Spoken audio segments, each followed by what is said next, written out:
Hello everyone. आज हम बात करेंगे मैरिना के बारे में। तो मैरिना क्या होता है, इसे हम किस पेशेंट में लगा सकते हैं, इसके क्या साइड इफ़ेक्ट हो सकते हैं। तो मैरिना जो होता है एक तरह का हार्मोनल इंट्रायूट्राइन डिवाइस होता है, जिसे हम लोग बच्चेदानी के अंदर लगाते हैं। एक तरह का ये कॉपर टी की तरह डिवाइस होता है, लेकिन यहाँ पे कॉपर की जगह पे हार्मोन होता है, और हार्मोन जो है उसी का मेन एक्शन होता है, आपको उसका जो भी इंडिकेशन होता है। और हार्मोन जो होता है वो लीवोनॉर्गेस्ट्रल होता है, जो कि 52 मिलीग्राम मतलब 52 मिलीग्राम लीवोनॉर्गेस्ट्रल होता है, और वो पर डे जो है वो 20 माइक्रोग्राम जो है वो स्लो रिलीज़ करता है आपके बॉडी में। अब बात करते हैं कि इसे हम लोग किस पेशेंट में लगा सकते हैं। तो ये सबसे पहले होता है कि एक कॉन्ट्रासेप्टिव डिवाइस होता है, जो कि लॉन्ग एक्टिंग है, रिवर्सिबल कॉन्ट्रासेप्टिव डिवाइस होता है। मतलब कि आपको फैमिली प्लानिंग डिवाइस में या फिर हम लोग को ये बच्चा नहीं होने के लिए हम लोग इसको लगाते हैं।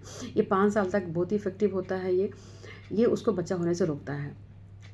सेकंड जो होता है, इससे हम लोग जैसे कि मान लीजिए किसी को हैवी मेंस्ट्रुअल ब्लीडिंग हो रहा है, या फिर किन्हीं को इंडोमेट्रियोसिस है, किन्हीं को एडिनोमायोसिस हो रहा है, या फिर किन्हीं को फाइब्रॉइड वगैरह हो रहा है, जिसमें कि इंडोमेट्रियल कैविटी डिस्टॉर्ट नहीं हुआ है फाइब्रॉइड की वजह से, या फिर किन्हीं को अगर इंडोमेट्रियल हाइपरप्लेसिया वगैरह है, तो ये अगर ब्लीडिंग का बहुत ज़्यादा शिकायत है तो उसमें आराम से लगा सकते हैं, उसको ब्लीडिंग को हम लोग रोक सकते हैं। और ये आपको बहुत अच्छा ऑल्टरनेटिव ऑप्शन है हिस्टेक्टमी करने के लिए। लेकिन हिस्टेक्टमी के पहले अगर आपको मैरिना इंसर्शन करना है, उसको अगर अवॉइड करना है, तो उसके पहले हम लोग कुछ टेस्ट करते हैं, जैसे कि इंडोमेट्रियल सैम्पलिंग, जैसे कि हम लोग इंडोमेट्रियल बायोप्सी भी बोलते हैं, डीएनसी की जो प्रोसेस बोलते हैं उसको हम लोग। तो इंडोमेट्रियल सैम्पलिंग करते हैं ताकि हम इंडोमेट्रियम का जो लाइनिंग अपना है, इंडोमेट्रियम का पैथोलॉजी हम लोग रूल आउट कर सकें कि इसमें कोई दिक्कत तो नहीं हो रहा है। या फिर लिक्विड बेस्ड साइटोलॉजी हो गया, और एचपीवी डीएनए करते हैं ताकि उनमें सर्वाइकल पैथोलॉजी भी रूल आउट कर सकें हम लोग। तो इस सब अगर टेस्ट आपका रिपोर्ट निगेटिव आता है तो Marina is the best option कि आप उसको लगा सकते हैं आराम से, ब्लीडिंग को प्रिवेंट कर सकते हैं। ये 5 साल तक पूरा इफेक्टिवली काम करता है। ये बहुत 99% इफेक्टिव होता है। सो इसको ज़रूर ऑप्ट कीजिए आप लोग।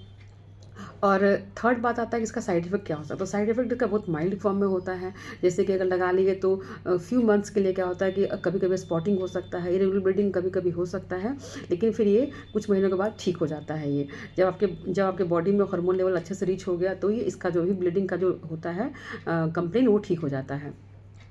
कभी किसी की थोड़ा सा पेन हो सकता है, या फिर किसी किसी केस में एक्सपल्शन, मतलब कि वो बाहर निकल सकता है। तो ये सब बहुत बहुत रेयर होता है, लेकिन तो ये बहुत अच्छा ऑप्शन है हिस्टेक्टमी के लिए। तो आप लोग प्लीज़ ऑप्ट कीजिए, और अपने गायनेकोलॉजिस्ट या फिर कंसल्टिंग फिजिशियन जो भी आपके रहते हैं उनसे एक बार डिस्कस ज़रूर कीजिएगा अगर आपको ऐसा कुछ प्रॉब्लम होता है तो। सो अपना ध्यान रखिए। Take care. Bye bye. Thank you.